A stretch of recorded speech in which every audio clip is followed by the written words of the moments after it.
Yeah, I mean, definitely not one of our better games. You got to give Iona a ton of credit. I thought their kids came ready to play. They got some good players. Obviously, Coach Patino had them well prepared. I thought Ross gave us all kinds of problems in the first half. I thought difference between the two halves was our defense on Ross. We held them to 4 points in the second half after 15 in the first half. Then I thought our turnover problem in the first half. We went from 10 turnovers in the first half to only 4 in the second half. So our points per possession went from like a .89 to a 1.21 in the second half when we quit turning the ball over. Like when you turn the ball over and you don't make free throws, you put a lot of pressure on your offense. So the free throws were an issue, which hopefully we can get that fixed. Just guys that typically are better shooters. Quinterly left 4 points out there. I think he missed the front end of a one-on-one twice. Petty's a great shooter. Goes 3 of 8. He's been a good shooter all year for us. So, those guys left a lot of points on the board. And then, the turnovers were a problem. But Iona came ready to play. Our guys, I thought our effort was great. I just thought maybe, got some NCAA game jitters. I don't know what it is, to be honest with you. But hopefully getting that first game out of the way, getting the win even when we didn't play well. I thought our defense was pretty good, especially there in the second half. So, if you look at the effort stuff, on the glass, we beat them by 16. It was 42-26. So I thought a lot of the effort stuff we did great at. We just got to settle down and play a better offensive game. Our first question comes from Cecil Hurt. Cecil, your line is now open. Coach, didn't handle the last minute of the first half very well. What did you say at halftime, and how did you think they responded? Yeah, I think what were we up 8 with under 2 minutes to go, and went in. They go on a 7-0 run maybe. I walked in and just said we got to settle down. It just seemed to me like guys were uptight. Guys were not playing like we'd been used to them playing. We had some really dumb, careless turnovers. So, I didn't want to put any extra added pressure. I felt like they'd already putting way too much pressure on themselves to begin with, and with some of our guys that typically play well that weren't playing well. So we just need to settle down, lock in, control the stuff we can control. I thought, the effort stuff is stuff we can control, but I told them we weren't giving our defense a chance to win the game for us when we were turning the ball over 10 times. So told them if we control, and even at the end there, when we gave up the 7-0 run at the half, they hit the 3 off a turnover. I think we had a couple turnovers. So just told them to settle in, take care of the ball, no more iffy home run plays. We tried to tell them that at the beginning of the game, just reiterated it again at halftime. I think we did a much better job there in the second half. I know we had 4 in the second half, and I think we had 2 in the first 4 minutes. So the last 16 minutes of the second half, we only had 2 turnovers. That's when we kind of settled in, took care of the ball. Offense turned up a little bit. I had defense, too. In the last 10 minutes of the game, I think they scored a total of 9 points. They had 46, I believe, with just under 10 to go, and finished with 9, kind of in that middle of that. We had kind of opened the game up there. It was a 2-point game, and then we stretched it up to, I think, up to 12 maybe. We were down 2, and then an 18-4 run. So I thought Reese was huge in that run. He had the 2 threes, and Juwan Gary was big there too. Our next question comes from Michael Casagrande. Michael, your line is now open. Hey, just what's the message to John Petty? I know he was struggling a little bit to shoot out there tonight. What's the message moving forward to the next game? He just got to settle down and quit putting pressure on himself. I thought he played really hard. He won the hard hat award. He had more blue collar points than anybody. He was all over the glass. He led us in rebounding with 7. So he wants to win at a high level.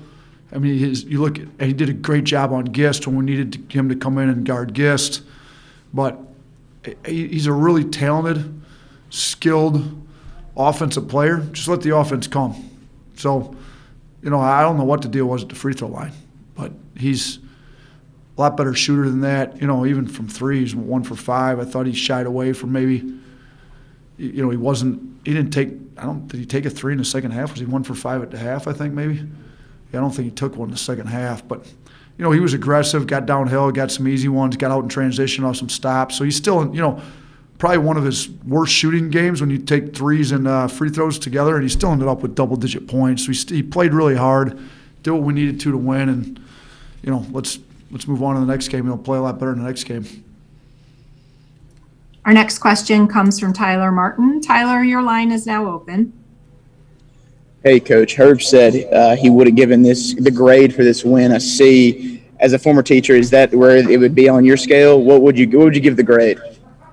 What did Herb say he'd give the grade? He said C. He's generous. C means average. It's definitely not our average. We, and again, Iona came with a great plan, did a good job. I mean, look, defensively, give us a B. Offensively, we're probably a D. So maybe put the two of them together and maybe call it a C. But defensively in the second half, we were pretty close to. We're really good. I think what was our second half? Second half defense was pretty good. I thought we've got our analytics box score up now. First half, yeah, we were .79 in the second half before they called it analytically final there with 1:14 to go. So I thought defensively that's pretty good. A minus, B plus on defense. Offense, we were not very good. Our next question comes from Steve Moulton. Steve, your line is open. Coach, congratulations on the win. March wins are always precious. There's no doubt about that. Yeah, you mentioned about defense and how well you played defensively, but that rush there under 10, especially the couple of steals that turned into transition buckets, how big was that in terms of gaining momentum under 10 to go? I mean, it won the game, to be honest with you. I mean, we needed to break the thing open. You think about the steal when Petty had the one and Juwan had the one. Juwan goes to the line, goes 2 for 2 at the line. It was big. I thought Juwan was great tonight. He's been great for us. Herb got the steal and the dunk. Herb, Petty, Juwan made big defensive plays. So we need everybody really stepping up that way. And that's what we tried to tell these guys coming in. Like, you can get yourself some easy buckets by getting some runouts, off stops and getting to the offensive boards. I think that's what Petty did. I mean, you look at what, Petty hit the 1-3. He had double-digit points. I mean, shoot, our second leading scorer had 11 in Quinterly, and Petty and Shaq both had 10 each. This was not one of our better offensive displays, but, Petty's our third leading scorer with 10, and he didn't play very good at all, but he went and got some easy buckets, some transition buckets off steals, some board putbacks. He had 2 offensive boards. So he found a way to help us win, and I think all of our guys really kind of just found a way to break that thing open there in the second half, running off our stops. Our next question comes from Drew DeArmond, and your line is open, Drew. Yeah, Coach, I just wanted to ask you about the bench as a whole. Reese has just sacrificed a lot for this team. He made 2 huge threes, played some good defense on Junior Joseph in the second half, and then Juwan made some big-time plays defensively. And then, of course, Quinterly had the huge drive and layup to keep the lead at 9 with about a minute to go. Yeah, the bench was great. I mean, Juwan, Reese, and JQ scored 23 points between the three of them. It was big. Quinterly's been used to scoring at a high level. I mean, Quinterly's essentially a starter, but we bring him off the bench, and we need to keep him out of foul trouble. He needs to play more than 21 minutes for us. But I thought the contributions Juwan gave us were huge as they've been, and those 2 threes that Reese hit were like game-opening threes. I couldn't be happier for a kid. I think he's just had a great attitude all year. I thought he was great defensively tonight for us. I thought I couldn't be happier for Reese. I mean, look, I'm looking right now. Our defense. We've got the defensive analysis. When as a team we were at a .82 tonight, and Reese was a .74 when he was in the game. So we were much better defensively when Reese was in the game than when he wasn't. And you look at our bench guys. Those 3 guys we're talking about. Like, offense turns into defense. Like, Quinterly was a .65 on D, Juwan Gary was a .68, and Reese was a .74. So all those guys, we were a lot better defensively when they were in the game, and then that defense turned into offense, which was the case. Now we got to get some of our starting group to be a lot better defensively than what we need them to be, or than what they were tonight. But I thought those guys off the bench were great for us tonight.